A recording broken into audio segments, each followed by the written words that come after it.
2016 में आया था। फिर कहते थे ये इजी लोड पे है। वो जो कहने वाले थे यहाँ खड़े होकर कहते थे वो सारे के सारे डाउनलोड हो गए। उनमें से एक भी आपको अभी नज़र नहीं आता पार्टी में। अब मुझे और तरह के इल्ज़ामात देते हैं कि किसी के इशारे पे। मैं कहना चाहता हूँ कि 3.5 साल आपने इक़्तिदार में रहे। 3.5 साल उस वक्त जो आप इस्टेब्लिशमेंट के बारे में कहते थे कि इससे ज़्यादा डेमोक्रेटिक इस्टेब्लिशमेंट कोई नहीं है।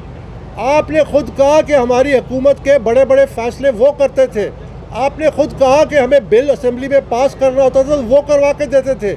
आपने खुद कहा कि ऑनरेबल चीफ जस्टिस जो है इनके ख़िलाफ़ जो रेफरेंस फाइल किया वो मैंने नहीं किया, वो उन्होंने किया था। तो मुझे ये बताइए कि कौन किसके इशारे पे चल रहा था। मैं तो पहले दिन से ये कहता आया हूँ कि मैं सिर्फ अल्लाह के हुक्म पे चलता हूँ। ये हमारी सोच पहले दिन से यही है कि हमने पाकिस्तान तहरीक इंसाफ को एक इदारा बनाया है। ये जो बीमारी थी जब आई, मैं उस वक्त से इसके आगे खड़ा हूँ। ये कैंसर फैलता गया है, ये कैंसर का इलाज ज़रूरी है। और जब तक इस कैंसर का इलाज नहीं होगा पाकिस्तान की सियासत नहीं ठीक हो सकती। वो क्या, जब तक हमारी जमातें जमहूरियत को ख़ुद नहीं अपनाएंगी। वो कैसे दावा करती है कि वो जमहूरी जमातें हैं? क्या ये हकीकत नहीं है कि हमारी सियासी जमातें शख्सियात और ख़ानदानों के कब्ज़े से हैं? आज ये मौका है कि हमारे आईनी इदारे, चाहे इलेक्शन कमीशन है, चाहे जुडिशरी है, वो इसको सोचें कि हमने ये इस मौके से फ़ायदा उठाना है। हमने इन जमातों को, तमाम सियासी जमातें जो बड़ी हैं, इनको हमने शख्सी कंट्रोल, ख़ानदानी कंट्रोल से आज़ाद करना है। उसका एक ही तरीका है कि आप तमाम जमातों की इंट्रा पार्टी इलेक्शंस करवाएं और शफाफ इलेक्शन करवाएं। ये प्री रिक्विजिट है, ये प्री रिक्विजिट है एक डेमोक्रेटिक इलेक्शन का। याद रखिए कि जब तक आप ये पाकिस्तान की कैसी जमहूरियत है जो लोगों के मसाइल हल नहीं करती। ये इसीलिए कि ये जमहूरियत के नाम पे एक इक़्तिदार का खेल है। ये कैसी जमहूरियत है जो गुर्बत कम नहीं करती? ये कैसी जमहूरियत है जो महंगाई को कम नहीं करती? ये कैसी जमहूरियत है जो लोगों को रोज़गार नहीं देती? ये कैसी जमहूरियत है जो हमारे मुल्क में अमन व अमान और एक सुकून नहीं पैदा कर सकती? ये जमहूरियत के नाम पे इक़्तिदार का एक खेल है।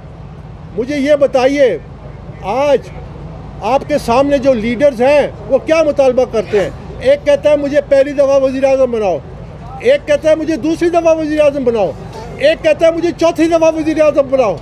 ये इक़्तिदार की जंग है। ये लोगों को समझने की बात है कि ये इक़्तिदार की जंग है।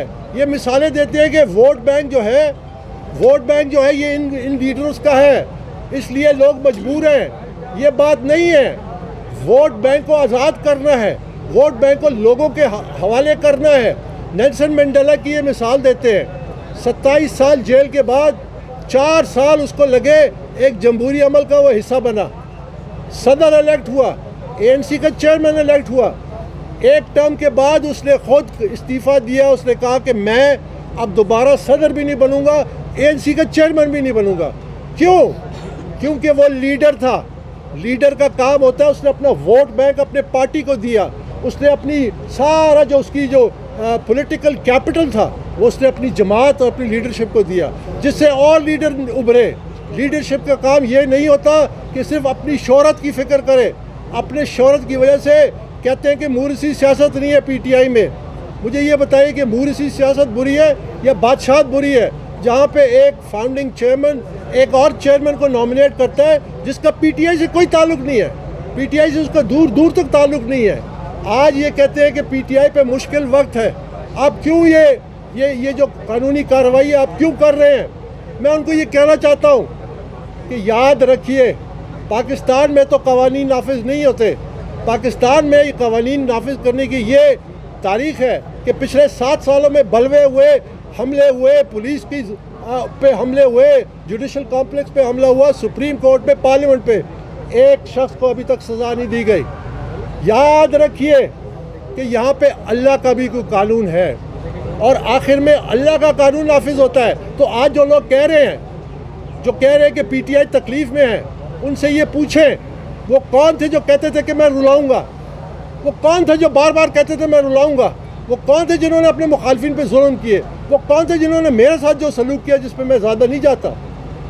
आपके सामने ये हकीकत, जब आप कहते हैं मैं रुलाऊंगा तो अल्लाह की कुदरत आपको रुलाती है। ये अल्लाह का कानून है। अल्लाह का कानून कहता है कि अगर आप जुल्म करेंगे तो जालिम के साथ बराबर जुल्म होगा। ये मैं नहीं कहता, ये कुरान मजीद कहता है। याद रखिए कि ये जिस अमल से गुजर रहे हैं उसमें मेरा कोई कसूर नहीं है, मैं उसका जिम्मेदार नहीं हूँ। ये खुद इनके अमाल जिम्मेदार हैं। इन्होंने इस नहज तक सियासत लाई जिसकी मैं निशानदेही बार बार बार बार यहाँ पे करता था। 2014 से मैं यहाँ पे करता था। ये रास्ता गलत है, ये रास्ता तबाही का है। इससे नुकसान होगा, पार्टी को नुकसान होगा, मुल्क को नुकसान होगा, मईशत को नुकसान होगा, इदारों को नुकसान होगा। जब मैं बार बार इसकी निशानदेही करता था, और ये अपने तकब्बुर में मैं नहीं छोड़ूंगा, और ये अपने तकब्बुर में अपने सियासी मुखालफिन से जो सलूक करते थे, जो जुल्म की दास्तान है, तो आज उन पे जब मुश्किल वक्त आया उनको सोचना चाहिए कि ये मामलात यहाँ ख़त्म हो जाने चाहिए। यहाँ पे ये जो पाकिस्तान में सियासी एक ट्रेडिशन है कि आज का विलन कल का हीरो और कल का हीरो आज का विलन, ये ख़त्म हो जाना चाहिए। इसका एक ही तरीका है, आप सियासी जमातों को जमहूरी बनाएं, उसमें डेमोक्रेसी लेके आएँ। और मेरी ये अपील है, क्योंकि ये मामलात अब आगे जाएंगे और बड़ी तेज़ी से जाएंगे और शायद हाईएस्ट फोरम्स तक जाएं, कि जब तक आपके इलेक्शन के बुनियादी तकाजे नहीं पूरे होते, आप रिसाइकलिंग ऑफ पॉलिटिकल वेस्ट होता है। आप उसी लीडरशिप को दोबारा एक नाम निहाद इलेक्शन प्रोसेस से गुजारते हैं, वो फिर आते हैं, लोगों की उम्मीदें फिर बढ़ती हैं, उसके बाद फिर डैश हो जाती है। क्यों? क्योंकि आपके सियासी निज़ाम में पाकिस्तान में जो काबिल लोग हैं वो लीडरशिप रोल में आ ही नहीं सकते। यहाँ रास्ते बंद हैं, यहाँ सबके रास्ते बंद हैं। तो इसलिए मेरे ये जो सारी एफर्ट है वो ये है कि पाकिस्तान की सियासत में एक बुनियादी तब्दीली आए, लेवल प्लेइंग फील्ड मिले आवाम को, लेवल प्लेइंग फील्ड मिले वर्कर को, उनके हकूक़ का तहफ़्फ़ुज़ करें, उनको ये इख्तियार दें। पार्टी से शुरू होकर सियासी जमातें जमहूरियत की फाउंडेशंस हैं। जब फाउंडेशन खोखली है उस पर कोई इमारत नहीं बन सकती, उस पर किसी किस्म का ये सब ढोंग है। ये जमहूरियत के नाम पे इक़्तिदार की एक जंग है, हम वो जंग लड़ रहे हैं। बहुत बहुत शुक्रिया।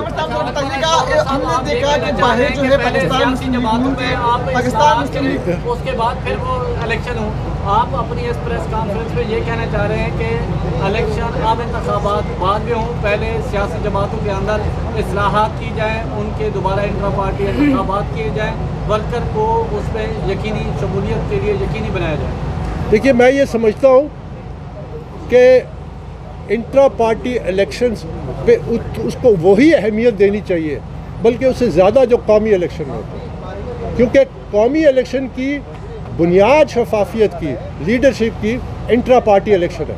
और ये जो अभी हमने अमल शुरू किया, आप ये